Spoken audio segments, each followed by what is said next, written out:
नमस्कार दोस्तों। अब इंडियन मार्केट को फटना ही पड़ेगा। इसमें से या डेटा सेंटर हो गया और केमिकल सेक्टर हो गया और टेक्सटाइल सेक्टर हो गया। रीज़न साफ है कि यूएस इंडिया का जो ट्रेड डील हुआ था वो अभी साइन हो चुका है, जो कि मार्च तक प्रॉपर तरीके से लागू हो जाएगा। डाउ जोन्स बड़ा मूव के साथ मूव कर रहा है। अब हम बात कर लेते हैं चार्ट के बारे में कि चार्ट में क्या चीजें हमें दिख रही हैं। निफ्टी में निफ्टी मंडे को एक गैप अप होते हुए आपको दिख सकता है।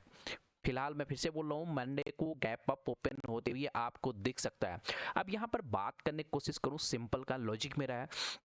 मार्केट देख सकते हो, आपको लास्ट वर्किंग डे में देखोगे मार्केट यहाँ से वी शेप बना के और एक रिकवरी आपको दिखाया था। ठीक है, किस तारीख को? 6 तारीख को मार्केट यहाँ आया और इस प्रकार का ऊपर साइड में रिकवरी दिखाया। इसका मतलब पॉजिटिव न्यूज आया, क्योंकि मार्केट कंटिन्यू बड़ा गैप अप ओपन होने के बाद में सिंपल सा 2 दिन से एक मार्केट एक रेंज में फंसा हुआ था, 3 दिन से।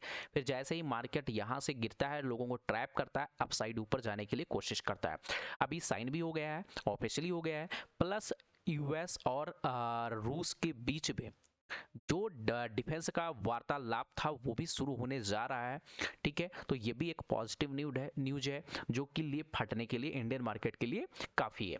अब बात कर लेते हैं मंडे को निफ्टी 50 में निफ्टी में क्या होगा, तो पूरी वीडियो जरूर देखिएगा, क्योंकि बीच में छोड़ के जाओगे प्राइस एक्शन समझ में नहीं आएगा, फिर बाद में बोलोगे सर समझ में नहीं आया। तो समझने के लिए पहला अपना पूरे मन तन से देखो वीडियो, फिर आपको बताना क्या नहीं आया। ठीक है, अब बात कर लेते हैं मंडे को। अगर मार्केट गैप अप ओपन होता है तो आपको याद रखना है ये मेरा लेवल 25,800 से लेकर 25,880 के बीच में, 25,900 के बीच में। अगर यहाँ ग्रीन कैंडल के साथ क्लोजिंग करता है 866 के ऊपर, तो एक अप साइड मूव आपको 26,000 तक, 26,000 के ऊपर भी सस्टेन कर गया मेरे भाई, तो ये 26,200 के ऊपर भी, जो 200 तक भी आपको जाते देखने को मिल सकता है।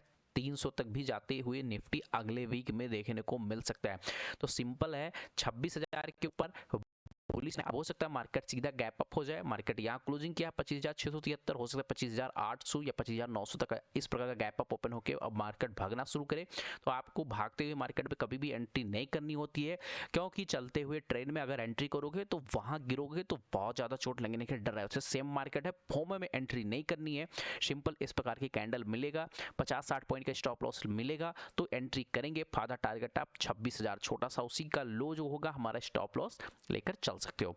अगर मार्केट मान लो फ्लैट ओपनिंग होता है, फ्लैट ओपनिंग होने वाले मार्केट को अगर नीचे आने दिए 25,500 से लेकर 25,460 के आसपास, यहाँ कोई ग्रीन कैंडल का फॉर्मेशन करता है तो यहाँ से हम एक अपसाइड मोमेंटम करेंगे 25,700, 25,800, 25,850, 25,900, फिर ये 26,000 तक भी नेक्स्ट वीक में आपको भागते हुए नजर आ सकता है। छोटा सा 50 से 60 पॉइंट का स्टॉप लॉस हम मेंटेन कर लेंगे, जो कि हम अच्छे हैं, इतना हम सर्वाइव कर सकते हैं। अगली बात है, मान लो बहुत बड़ा गैप अप 26,000 के आसपास ओपन होता है, 25,500 के आसपास ओपन होता है, तो इसमें प्राइस एक्शन फॉलो कीजिएगा। वैसे ही एंट्री मत कीजिएगा, क्योंकि यहाँ पर आप ट्रैप हो गए। पॉजिटिव है, मार्केट गैप अप होने के चांस बहुत ज़्यादा हैं, तो मोस्ट प्रोबेबली इसके ऊपर ही मार्केट को गैप अप ओपन होना पड़ेगा।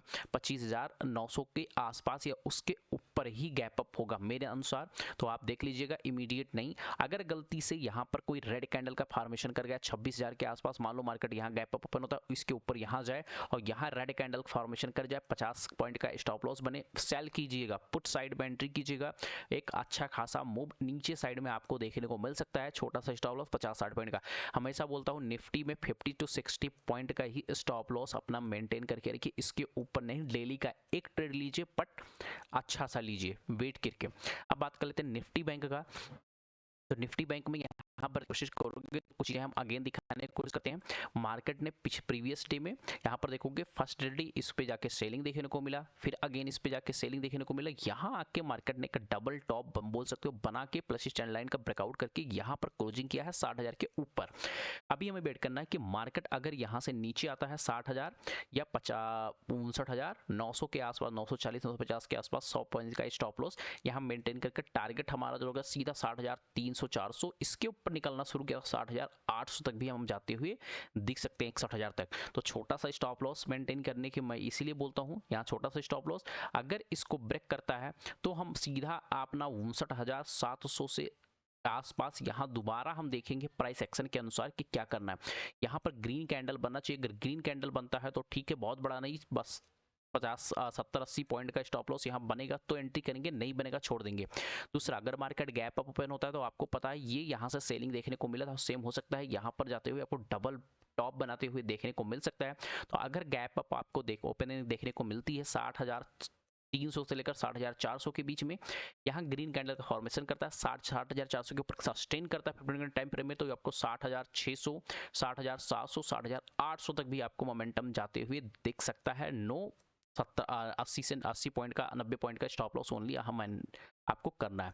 यहाँ कोई रेड कैंडल का फॉर्मेशन हो सकता है, यहाँ गैप अप ओपन हो और यही रेड कैंडल का फॉर्मेशन कर दे, 80 से 90 पॉइंट का स्टॉप लॉस बनता है तो हम नीचे साइड में एंट्री करेंगे। यहाँ हमारा एंट्री होगा 60,000 तक का, आपको टारगेट देखिए, पहले 60,100 का, फिर नेक्स्ट टारगेट जो होगा 60,000 का हमारा टारगेट देखने को मिल सकता है। बहुत बड़ा ज़्यादा गैप अप या गैप डाउन मिल जाए तो प्राइस एक्शन का फॉलो कीजिए, क्योंकि प्राइस एक्शन जब तक आप यहाँ फॉलो नहीं करोगे तब तक पैसा नहीं बनेगा। तो आपको अगर एआई सेक्टर से जो डील हुई है रियलिटी में वो चीज़ें अब आ चुकी हैं, गवर्नमेंट ने बता दिया है कि भाई हम किस किस चीज़ में डील किए हैं। तो इसको अगर चाहिए आपको तो आप कमेंट्स में जरूर लीजिए, एआई सेक्टर लिख दीजिएगा, डाटा सेंटर लिख दीजिएगा, टेक्सटाइल या केमिकल, जो सेक्टर के आपको स्टॉक चाहिए होगा फंडामेंटली पर टेक्निकल एनालिसिस दोनों आपको शॉर्टकट में वही स्टॉक दिए जाएंगे जो साउंड होंगे। तो मिलते हैं नेक्स्ट वीडियो में, बाय बाय, टेक केयर।